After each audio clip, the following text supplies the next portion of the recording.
Iman kepada kitab-kitab Allah. Kitab Allah ada berapa?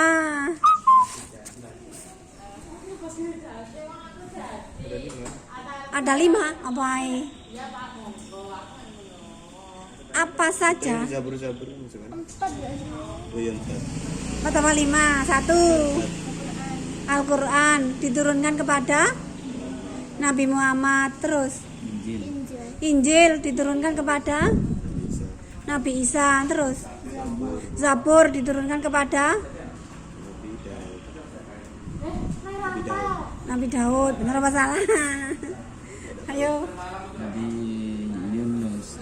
Nabi Yunus. Oh, Nabi Lut. Nabi Lut. Ayo ingat-ingat. Oh, nggak tahu. Ayo.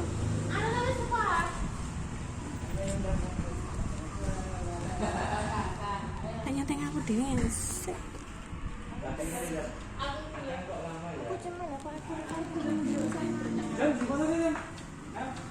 Satu, Al-Quran diturunkan kepada Nabi Muhammad. Terus Injil kepada Nabi Isa apa Musa?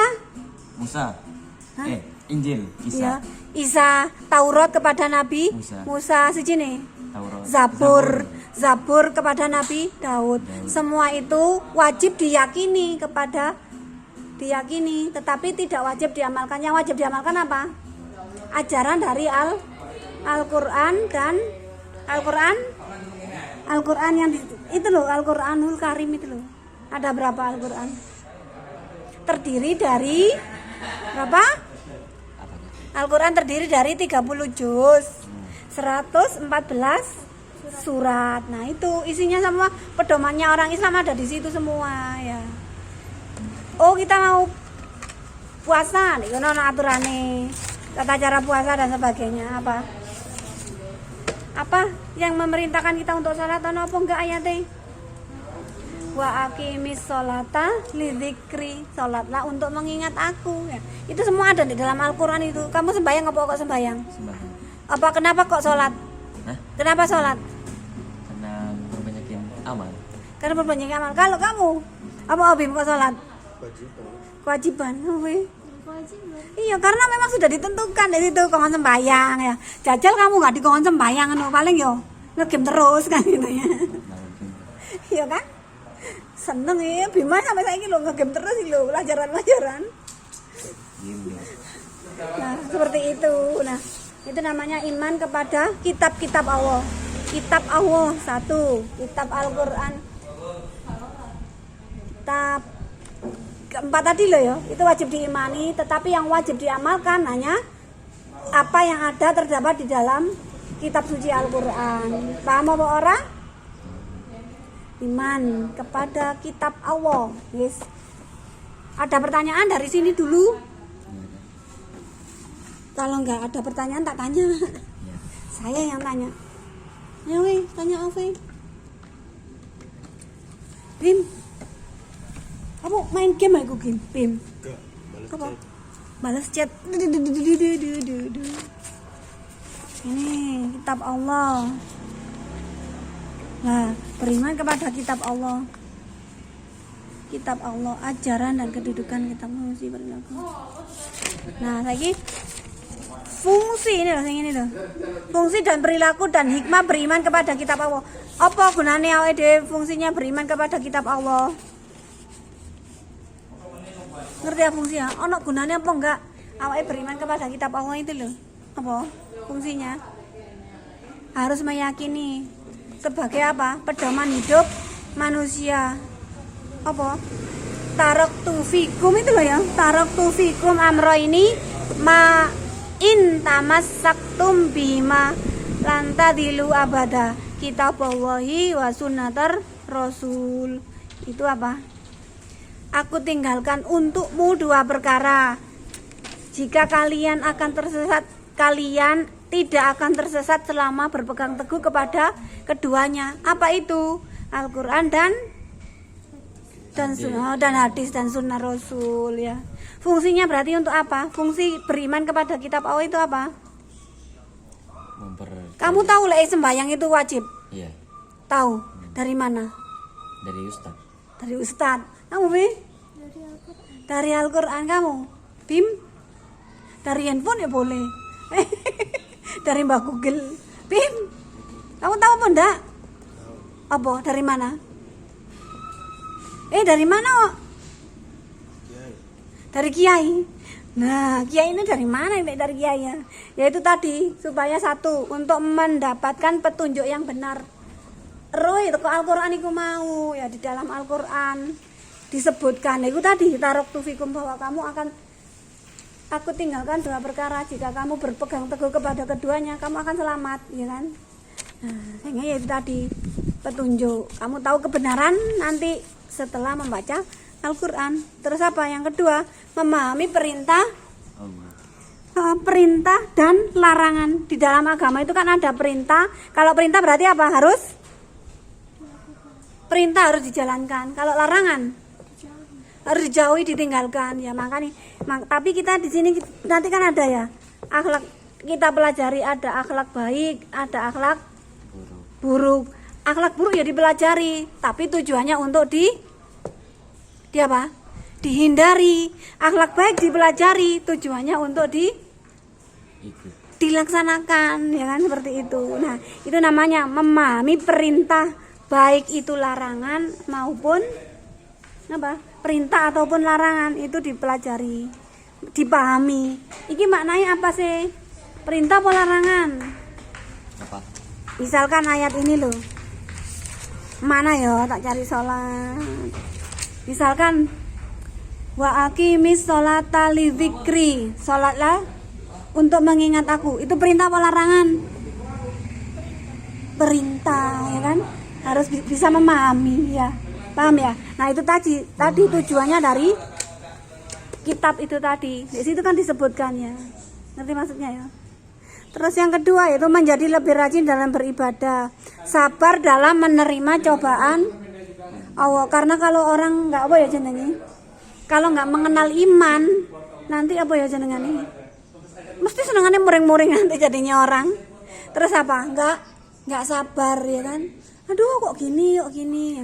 Apa ya, suka apa jenenge, mengeluh, nelongso, ngerti ya nelongso? Aduh kok gini sih? Mengeluh, suka mengeluh. Nelongso namanya. Orang Jawa namanya nelongso. Itu ya, itu nggak boleh. Tapi kalau orang yang beriman, punya iman, apa? Semua dikembalikan, baik buruk dikembalikan kepada Allah. Oh, ini mungkin cobaan. Oh, ini mungkin takdir yang harus dijalani, kan gitu ya. Mau dihindari bagaimanapun ya tetap akan terjadi, ya kan.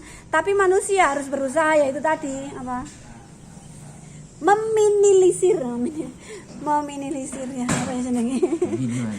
Ya, itu tadi supaya apa? Misalkan ya, kita kan berdoa ya supaya dihindarkan dari musibah, misalkan ya. Kita berdoa ya, oh jauhkan dari musibah. Wajibnya kita berdoa. Nah, ketika kita mendapat musibah, apa nanti tidak mendapat musibah, mungkin musibahnya dikurangi sama Gusti Allah ya. Mungkin hanya batuk saja ya. Sakit kan ya, sakit kan ujian, tapi nggak sampai sing nuweman gitu wis. Paham ya? Gak tahu sih, itu namanya takdir Allah kan gitu ya. Semua dikembalikan kepada Allah. Baik buruk dikembalikan kepada, kalau baik dari Allah, kalau buruk dari diri kita sendiri. Untuk apa? Di apa no? Lek buruk diintrospeksi kembali ya. Misalkan sampai gak naik kelas, opo ya aku gak naik kelas? Sing dioreng-oreng gurune, orang tuai, koncoe. Baik apa enggak? Enggak kan? Kok tidak naik? Tidak naik itu buruk apa baik? Tidak naik kelas itu lo baik apa buruk? Baik apa buruk? Kan enggak baik ya, takdir yang tidak baik ya. Tapi itu tadi diintrospeksi. Apa oh ya aku gak munggah. Oh ternyata telusur saya sering apa? Membolos sekolah, makanya aku gak munggah. Nah, untuk apa? Kalau sudah ketemu untuk apa? Untuk diperbaiki, ya kan? Apa aku ben kok gak sekolah? Malah saiki sekolah nek paket C ya. Gitu. Tapi nggak apa-apa sih. Nah, makanya apa? Selama apa ya? Ojo terus-terusan begitu maksudnya. Jangan selamanya itu awake dhewe iku apa ya jenenge ngarani gak ada perubahan, ngerti maksudnya? Apa? Gak ada perubahan. Gak ada perubahan artinya ya begini aja gak boleh. Makanya kita harus apa? Perubahan, terutama ilmu pengetahuan itu harus apa? Semakin bertambah-tambah gitu loh ya. Paham Abim? Rugi kamu lah handphonean, polanya ini kan belum tentu nanti diulang kembali pelajarannya, ya kan? Gitu, ketika masuk belajar lah, sing sungguh-sungguh tuh. Bisa?